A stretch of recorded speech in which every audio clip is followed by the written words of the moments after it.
Part 1. You will hear a woman booking a room for a party at a community centre. First, you have some time to look at questions 1 to 4. Listen carefully and answer questions 1 to 4. Hi, good morning. My name's Pete. How can I help you? Hi, my name's Maria Lincoln.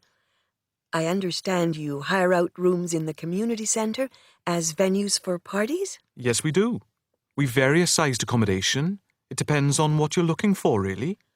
We're looking to hold a party, a children's birthday party, and we need a room that will hold about 70 people, with space for a small disco area, games, dancing, and food. Well, we have a large room, and it would certainly hold at least 100 people comfortably. It's used a lot for parties and things like that. That sounds as if it might be suitable. I've tried various venues, and they're either booked up or they don't hold enough people. Can you tell me when you were thinking of holding the party? I know it's short notice, but we wanted to hold it Saturday week. That's September 15th. Let's have a look. Yes, you're in luck. The Mandela suite is free then. I'll just write that down. Mandela.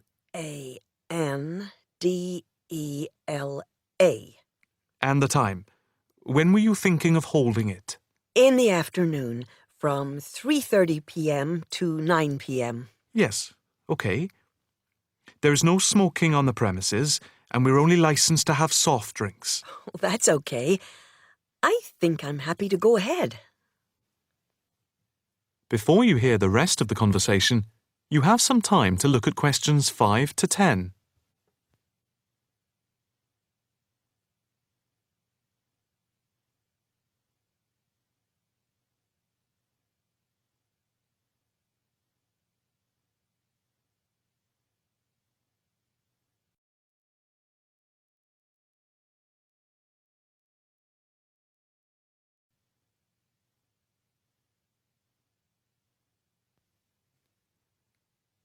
Now listen and answer questions 5 to 10. Can you just give your postcode? Yes, it's PA5 7GJ. Fine. And the flat and street number? It's flat number 40, and the street number is 35. Okay, so that's flat 40, 35 Beaches Street. Yes, that's right. And a contact number? My landline is 223279 with the code. But I'll give you my mobile number, which is 07897 293381. Okay, 293381. Can you tell me how much it will cost? It's quite reasonable, actually. It's £115 for the hire of the room, with tables and chairs. But if you want to hire disco equipment, we've got a basic system with speakers and other equipment for £25. But there is no technician around in case anything goes wrong. And of course, it's optional. That would save us carting something from home, but maybe we should bring a spare sound system just in case. We've never had any problem with the system, but you might not want to take any chances. What about catering? Well, we had thought of getting everyone bringing something. We have someone who can do catering for £9 a head, including the cake if required. That's handy, but it's a lot as we have a fairly tight budget. So, you want to go ahead with the booking? Yes, certainly. Okay. I need to take a deposit of £30, which is refundable. The balance needs to be paid 2 days before the event at the latest. Fine. You can cancel up to 2 days before, but after that you lose the deposit. We don't intend to cancel, but is there any insurance we can take out? Yes, there's a form here somewhere. How much? It's, let me see. It's only £9 for the 24-hour period, and that covers you for cancellation, damage, and injury. Well, At least we'd better have a look at it. How would you like to pay the deposit? Cash. I'll just give you a receipt. There you are. 10, 20, 30. £30. Maria Lincoln. Thank you very much. I'm really glad I found somewhere. We have been trying to book a place for the past 2 weeks, so thank you again, and bye for now. That is the end of part 1. You now have half a minute to check your answers.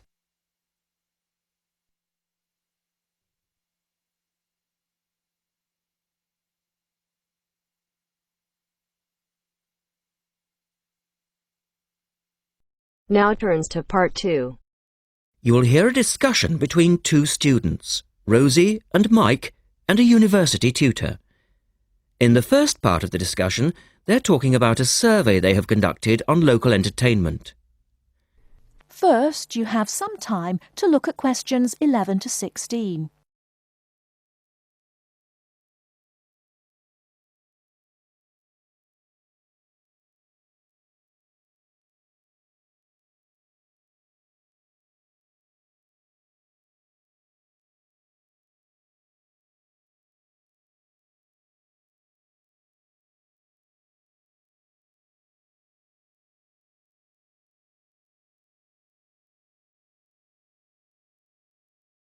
Now, listen carefully and answer questions 11 to 16. Good morning, everyone. Well, I think we can start straight away by getting Rosie and Mike to do their presentation. Would you like to start, Rosie? Yes. Well, we've done a survey on local entertainment. Basically, we tried to find out how students feel about the entertainment in the town and how much they use it. Yes, so we've called our project Out and About. Yes, that's a good title. Out and About.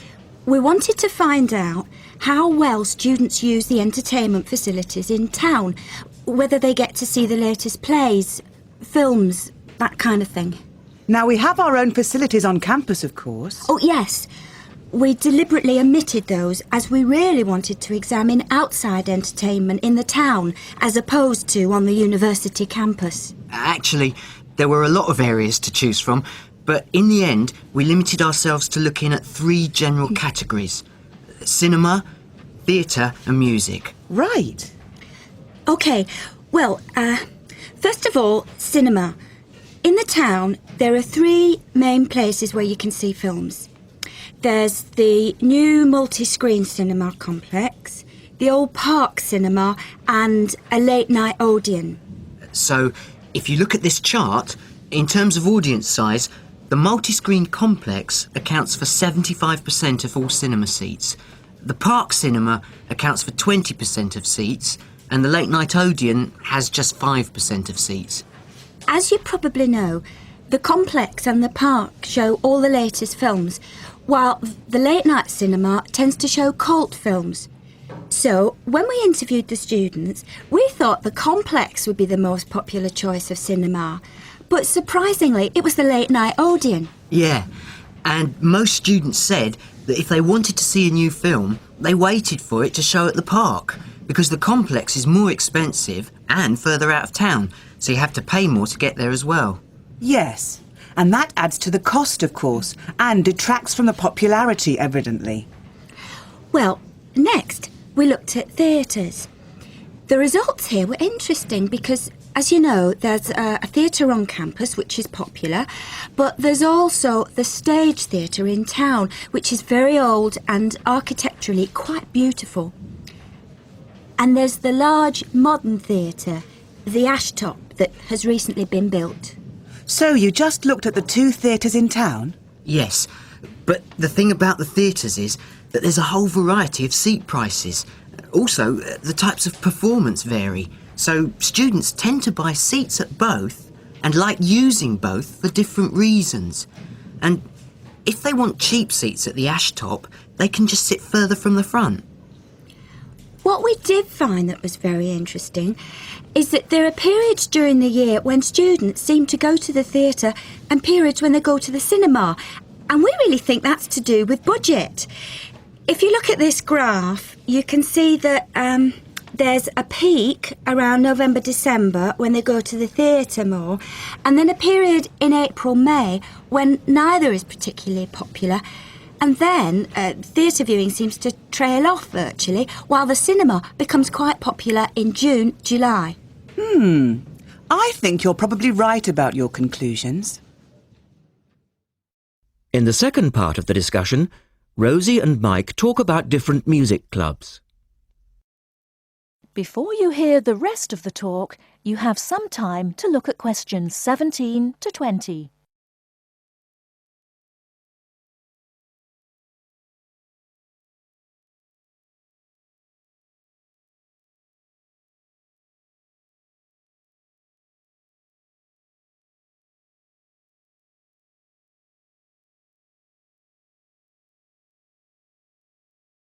Now listen and answer questions 17 to 20.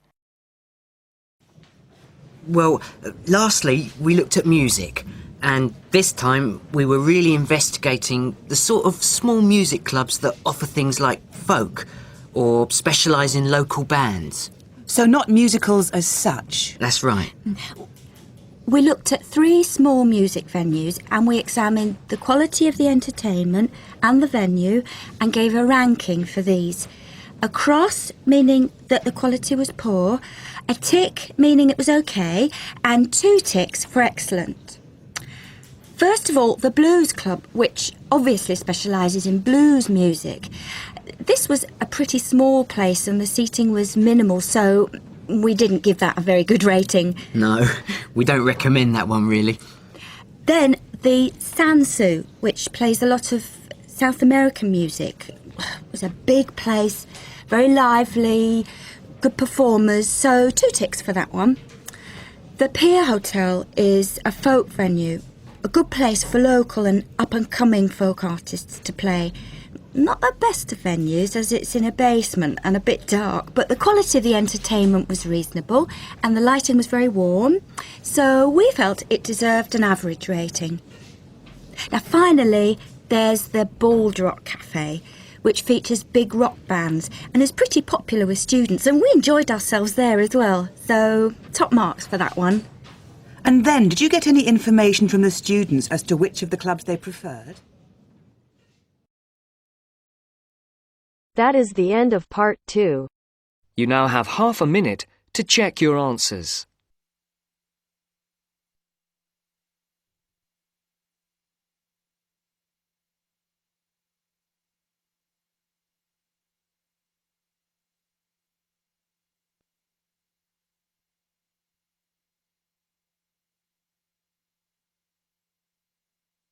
Now turns to part 3. Part 3. You will hear a student union officer's speech. First, you have some time to look at questions 21 to 25.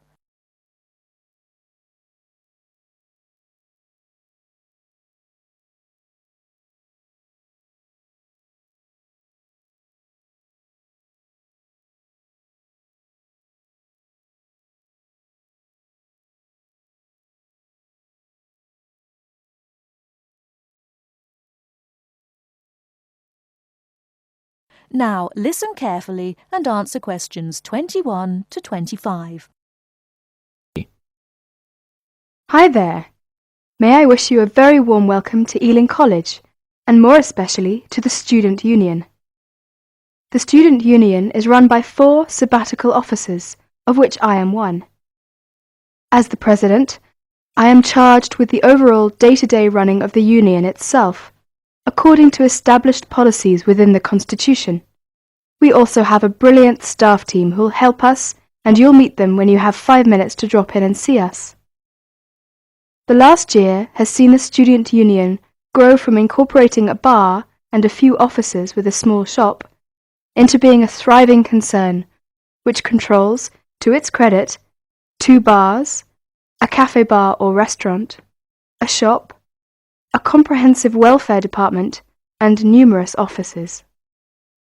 All this has been achieved by sheer hard work and dedication on the part of last year's sabbatical team and staff, who overcame many obstacles and teething problems but won through in the end. This year, our aims as a team will be to consolidate on what has already been achieved and to secure the future of the Union. With the new post of Vice President, Social and Communications, our main emphasis will be on communications within the college, which has always proved a problem in the past, but one which we hope to improve upon this year. One way will be the regular publication of a student union magazine, so all you budding journalists, come on down. Before you hear the rest of the talk, you have some time to look at questions 26 to 30.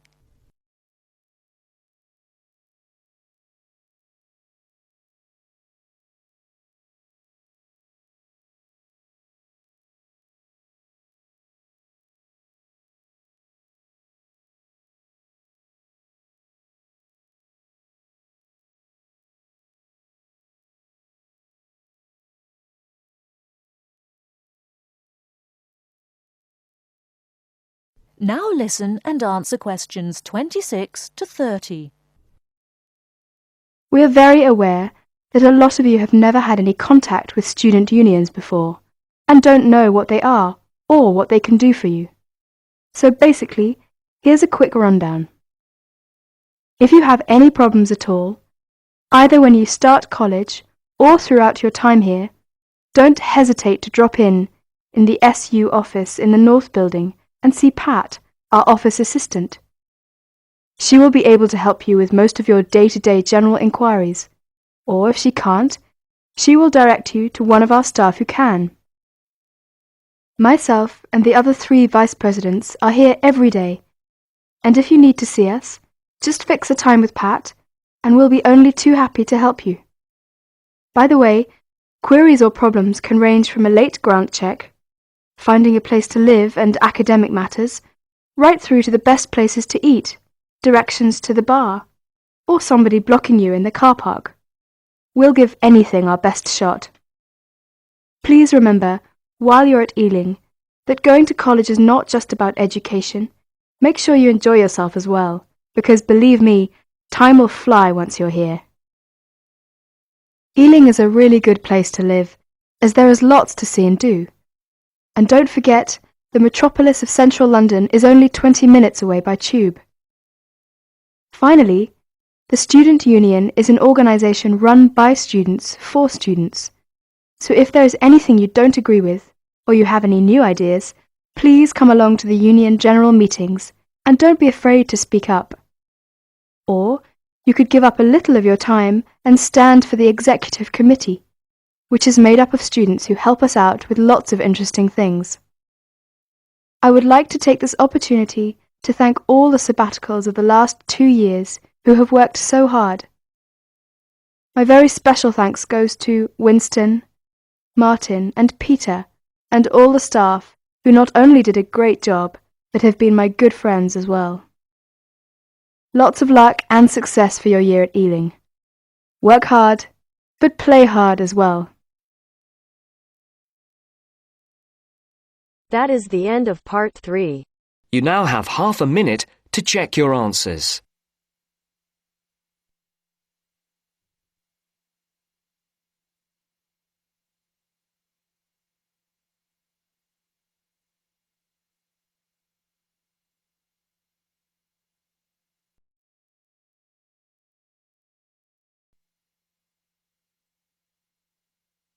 Now turns to part 4. Part 4. You'll hear a teacher talking about several British art galleries. First, you have some time to look at questions 31 to 33.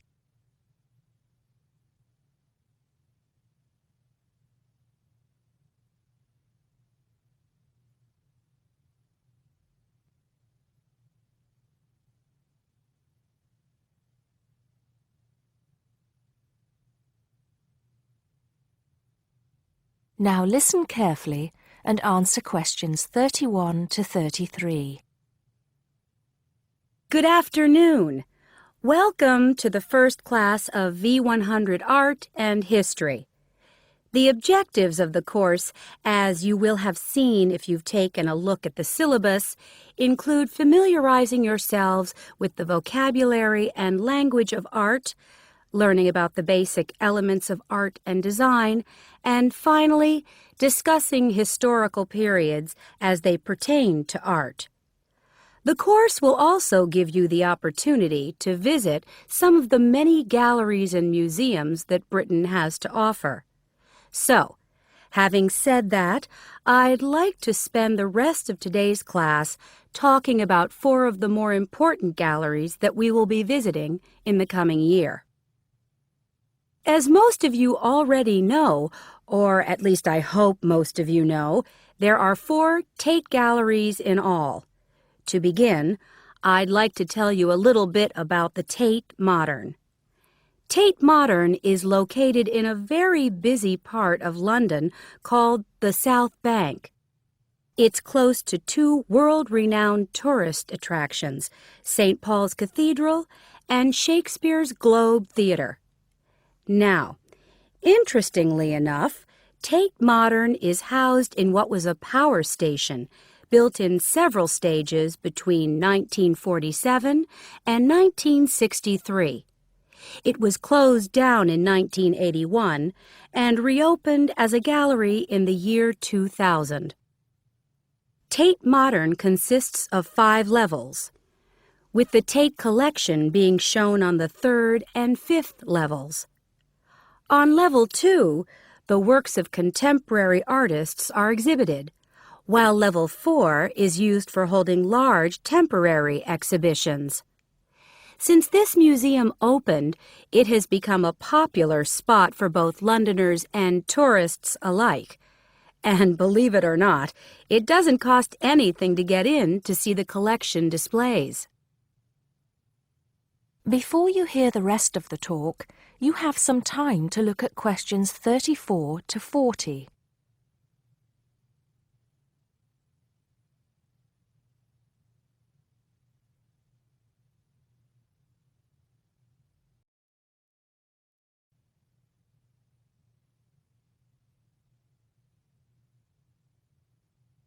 Now listen and answer questions 34 to 40.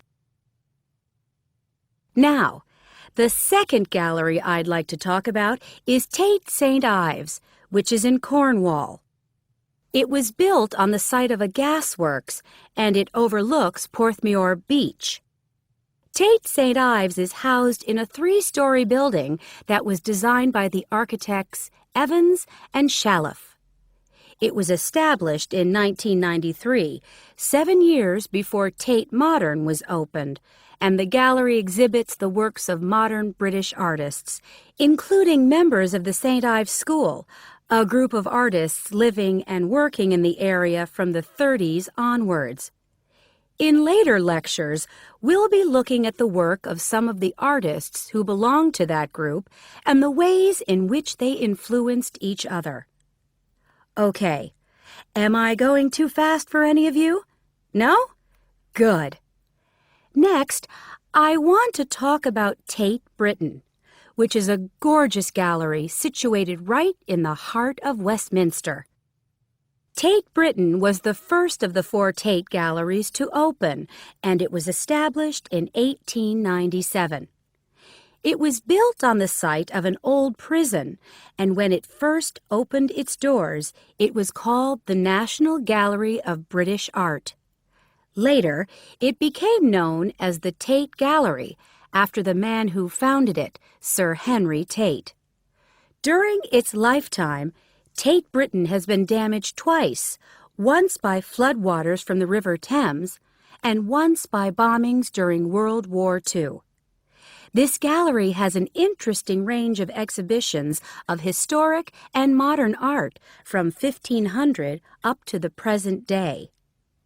Now, the last gallery I'd like to tell you about is called Tate Liverpool. It's not hard to figure out where this gallery is located, is it? It was opened in 1988 to exhibit displays from the Tate collection, and it also has a program of temporary exhibitions. Tate Liverpool is housed in what was once a warehouse, and for some years it was one of the biggest galleries of modern and contemporary art in the UK. Well, that's a brief overview of just a few of the galleries we'll be visiting. I'd like now to look in a little more detail at what you can expect to see in each of these galleries, starting with Tate Britain. That is the end of part 4. You now have half a minute to check your answers.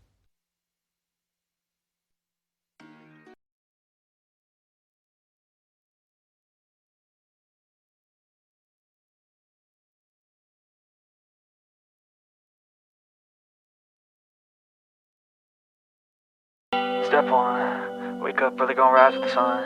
Step 2, get some good, some food in you. Step 3, think real hard about what you wanna be. Step 4, fuck everybody, just do your thing. Wake up, today's gonna be a good day. Wake up, today's gonna be a good day. Wake up, today's gonna be a good day. Wake up, today's gonna be a good day. Wake up, today's gonna be a good day.